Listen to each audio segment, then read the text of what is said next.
Top quality और consistent performance के लिए सिर्फ सिल्वर पंप। टॉप क्वालिटी और कंसिस्टेंट परफॉर्मेंस के लिए सिर्फ सिल्वर पंप, नाम याद रखना।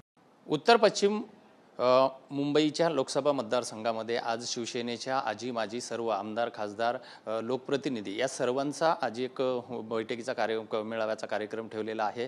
आणि आत्ता माझ्यासोबत स्वतः या ठिकाणचे खासदार रवींद्र वायकर आहेत। सर, काय सांगणार की हा जो कार्यक्रम आहे, स्वतः युवा सेना नेते श्रीकांत शिंदे येत आहेत, आपण काय सांगणार या कार्यक्रमाविषयी? माझा उत्तर पश्चिम जो लोकसभा मतदारसंघ आहे म्हणजे Jogeshwari east west, Andheri east west आणि गोरेगाव ईस्ट वेस्ट, तर याच्यामध्ये 6 विधानसभा येतात आणि ह्या 6 विधानसभेच्या माध्यमातून पक्षाची बांधणी करावी। त्यावेळेला इलेक्शन दोन्ही झाले, त्याच्यानंतर पक्ष बांधणी हा याच्यावर भर देणं गरजेचं असतं। पॉझिटिव्ह निगेटिव्ह हे सर्व संकेत असतात, तर आपल्याला आणखीन चांगली माणसं शिवसेनेमध्ये खूप प्रवेश करतात, खूप म्हणजे खूपच। माझ्याकडे आता 20 जणांची चिठी माझ्या खिशात आहेत आणि आणखीन आत्ता अंधेरीवरनं पण लोक येत आहेत। तर एक पक्षबांधणी व्हावी, शिस्तीत व्हावी, या अनुषंगाने श्रीकांत शिंदे यांनी ती बैठक लावलेली आहे, ती आज इथं होत आहे। सर, या बैठकीच्या अनुषंगाने त्यानंतर एक आपण बोलता बोलता विषय सांगितलात की धर्मदायची जे हॉस्पिटल आहे ती याचा एक बैठक घेण्यात आलेली आहे आणि त्याच्यामधून जी सर्वसामान्य लोकांच्या जे जिव्हाळ्याचा प्रश्न आहे ती नेमकं काय आहे, कशा संदर्भात आपण बैठक लावली? खरी गोष्ट आहे, प्रामुख्याने मी ज्यावेळेला लोकप्रतिनिधित्व करत असताना आपल्या विभागामध्ये प्रायव्हेट हॉस्पिटल्स आहेत, प्रायव्हेट हॉस्पिटलमध्ये धर्मदाय हॉस्पिटल्स आहेत। आता धर्मदायचा पहिला अर्थ कळून घेतला पाहिजे। धर्मदाय याचा अर्थ असा की काही जागा ह्या शासनाच्या असतात, म्हणजे की कलेक्टरच्या असतील, महानगरपालिकेच्या असतील, म्हाडाच्या असतील आणि त्या संस्थांना दिलेल्या असतील, त्या प्रायव्हेट यांना देखील दिलेल्या असतील आणि त्याच्या माध्यमातून त्यांना जो मुंबई शहराला पहिला FSI होता 0.75, 1चा झाला FSI, नंतर 1.33 झाला, नंतर 2चा झाला, 3चा झाला आणि अशामध्ये तुम्हाला मेडिकल कॉलेज किंवा मेडिकल हॉस्पिटल जर करायचं असेल तर तुम्हाला 4 पट मिळतो तो FSI, आता 5 पट झाला आहे आणि ते शासन त्यांना याच्यासाठी देतं की रुग्ण लोकांची सेवा करायची आहे म्हणून। मग त्यांनी काय कंडिशन असते त्याच्यामध्ये की तुम्ही ज्या वेळेला धर्मदाय हॉस्पिटलला अशा पद्धतीने शासनाच्या अनेक मदती मिळाल्यानंतर आपण त्या हॉस्पिटलमध्ये धर्मदाय हा अक्षर बारीक ठेवतात आणि लीलावती, कलावती ज्या काही हॉस्पिटलची नावं असतील, होली स्ट्रीट असेल, हे मोठं लावतात, पण धर्मदाय हा छोटात लावून टाकतात।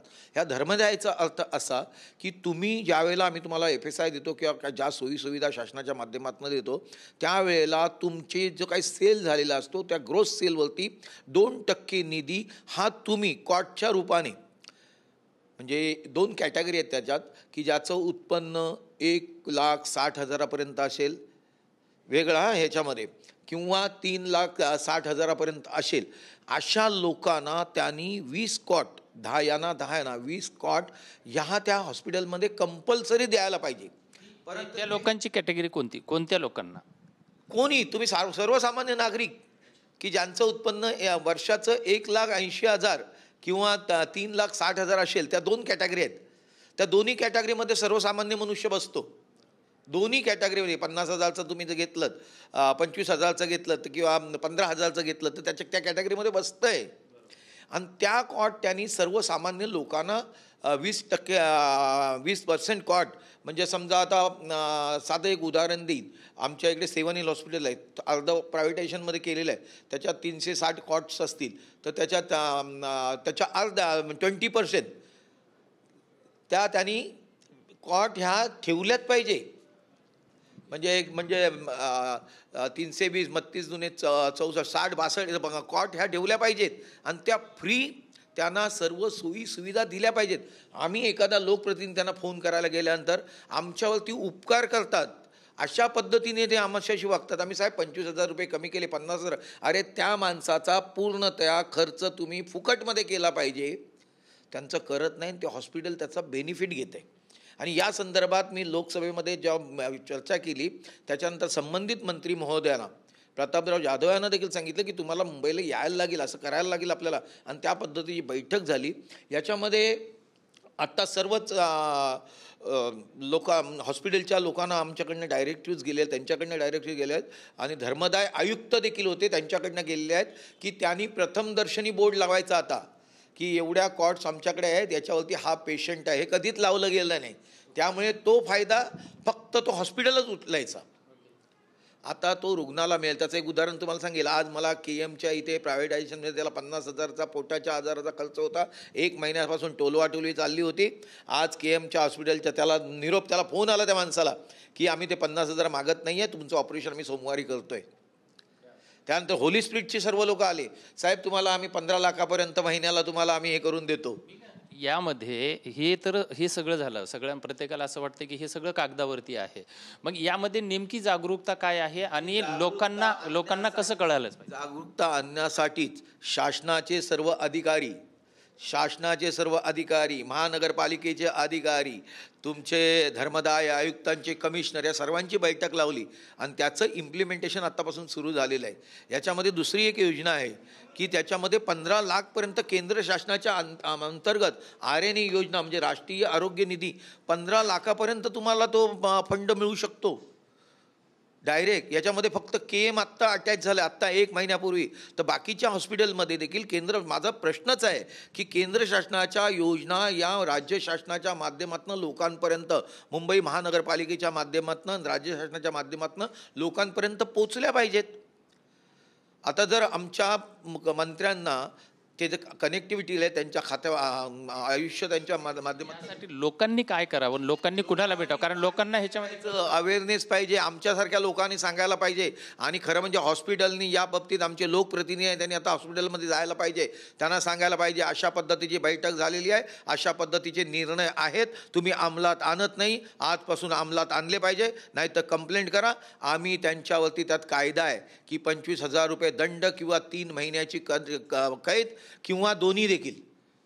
हे ज्या वेळेला त्यांना कळेल की आता हे होत आहे त्यावेळेला ते हॉस्पिटल सुधारतील. आम्ही हॉस्पिटलच्या डॉक्टरांना सर्वांना देव मानतो, परंतु आता जे हॉस्पिटल्सनी काही धंदा केलेला आहे, काय असे बिझनेस करतात, मानवतावादी आपण डॉक्टरांना देवच मानतो आणि आताही मानतो, पण काही लोक असं करतात, त्यांच्यासाठी ते बरोबर नाही आहे. सर, दुसरा प्रश्न असा आहे की आत्ताची माहिती आहे की जुहू पोलीस स्टेशनमध्ये एक FIR दाखल झालेला आहे. परप्रांतीय महिलांनी एका मराठी महिलेला मारलेलं आहे. हे जे परप्रांतीयांचे खरं म्हणजे महिला दिन आहे आणि ह्या महिला दिनानिमित्त महिलांनी अशा पद्धतीने हे होणं मला माहीत नाही आहे, पण माहिती घेईन. तो परप्रांतीय असेल किंवा आणखी कोणी असेल, कुठल्याही महिलेचा अपमान कोणीही केलेला चालणार नाही. आणि परप्रांतीयांनी त्यांनी देखील एक निक्षून मी सांगू इच्छितो की आपल्या दायरेमध्ये राहायचं, कायद्यामध्ये राहायचं. प्रत्येकाने कोणावरती हात उचल नाही. तुम्ही शाब्दिक करू शकाल पण कोणावरती हात उचलू नये. त्याला कायदा आहे, कायद्याने कडक शासन त्यांना होईल. साहेब, महाराष्ट्र ही मराठी माणसांची ओळख आहे. मागच्या काही दिवसापासून मराठी माणसावरचे हल्ले असतील, अपमानास्पद वागणूक असेल, प्रांतांचे कुठंतरी किंवा एरियांचे, आता जसं भैयाजी जोशी सुद्धा बोलले की ही आता घाटकोपर हे गुजराती राजस्थानचं होतंय. असं का होतंय? कारण ही महाराष्ट्र आणि मराठी माणसांची मुंबई. नक्कीच कुठल्याही दृष्टीने पहिलं स्थानिकांना प्राधान्य दिलं जातं. महाराष्ट्र आमचा आहे, भाषा आमची आहे. आत्ताच केंद्र शासनाने अभिजात भाषेचा दर्जा आपल्याला बहाल दिला आहे, म्हणजे क्लासिकल लँग्वेज. आणि माझी देखील 377 लागली होती, त्याचा पण मला अभिमान आहे की माझी देखील 377 लागली आणि मुख्य पंतप्रधानांनी बैठक घेऊन तो अभिजात भाषेचा दर्जा दिलेला आहे. मराठी भाषेला मानाची भाषा आहे, आमची भाषा आहे.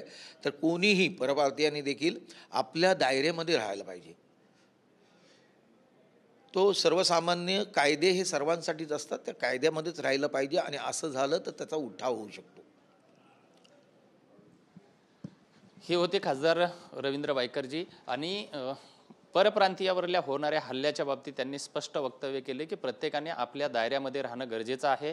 दुसरी गोष्ट, ज्या आरोग्याच्या बाबतीत सुद्धा त्यांनी वक्तव्य केले आहे, जे धर्मदाय आयुक्त हॉस्पिटल आहेत यांच्यामध्ये अनेक योजना आहेत आणि त्या जर योग्य पद्धतीनं हाताळल्या नाही तर आम्ही लोकप्रतिनिधीमधून यावर आवाज उठवणार आहोत. व्हिडिओ जर्नलिस्ट गणेश मोरेसह विजय गायकवाड, TV9 मराठी, मुंबई.